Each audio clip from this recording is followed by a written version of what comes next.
Okay, you've all heard of snakes and ladders, haven't you? We all played snakes and ladders as kids. This item in the back there is a stone marble snakes and ladders, the kind of thing that we would refer to as snakes and ladders. But in actual fact, it's much more important than that.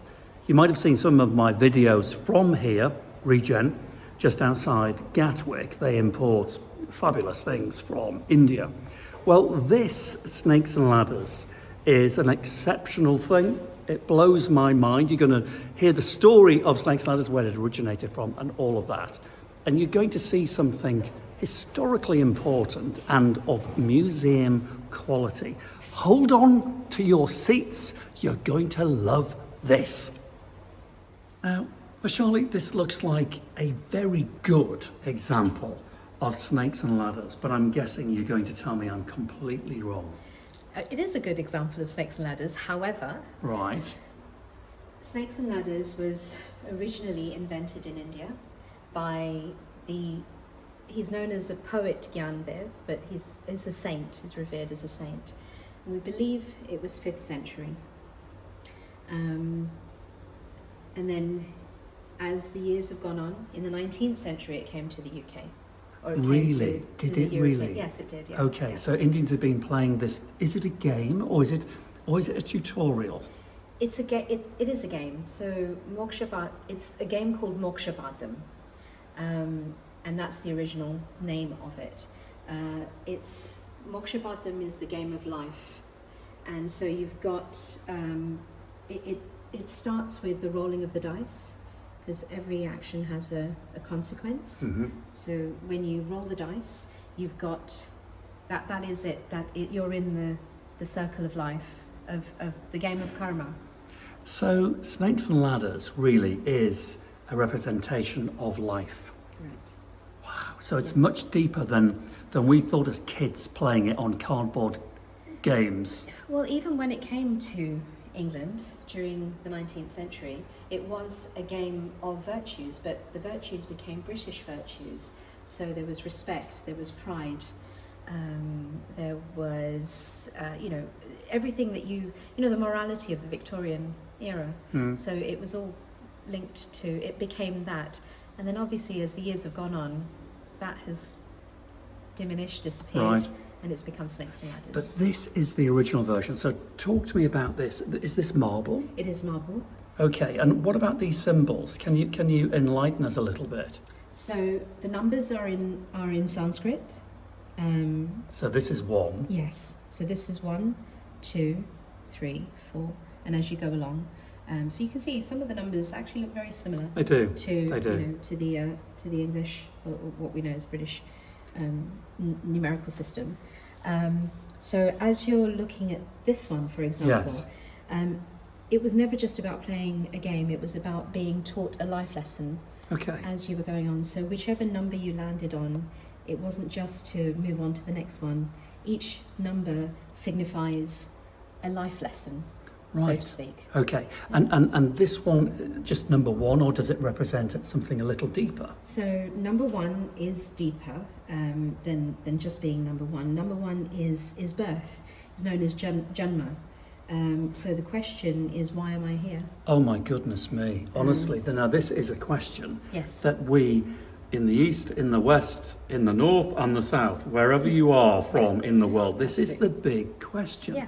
So this is sending shivers at the back of my spine, in fact, because this is really fundamental to the meaning of life. Absolutely, yes. So yes. the first question, why are we here? Please tell me you're going to answer that, because this video will go viral. So number 1, why am I here? It is because you are yet to discover that the self and Brahman are not two. So Brahman is the supreme existence, and it goes on to say, I am now bound by the law of karma, cause and effect, and of dharma, morality or ethics.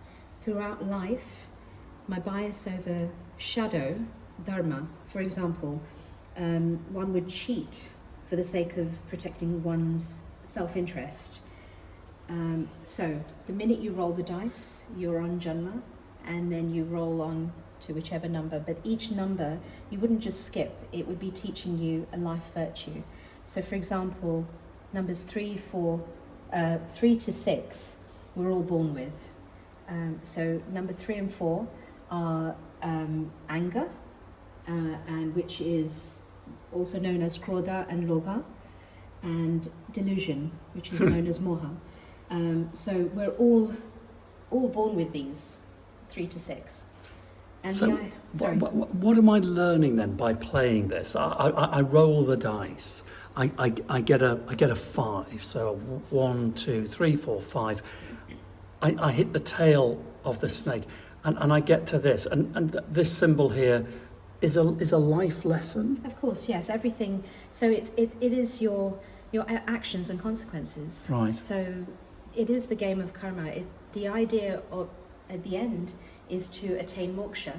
Meaning what? Moksha is to not be reborn. Moksha is the removal of ignorance.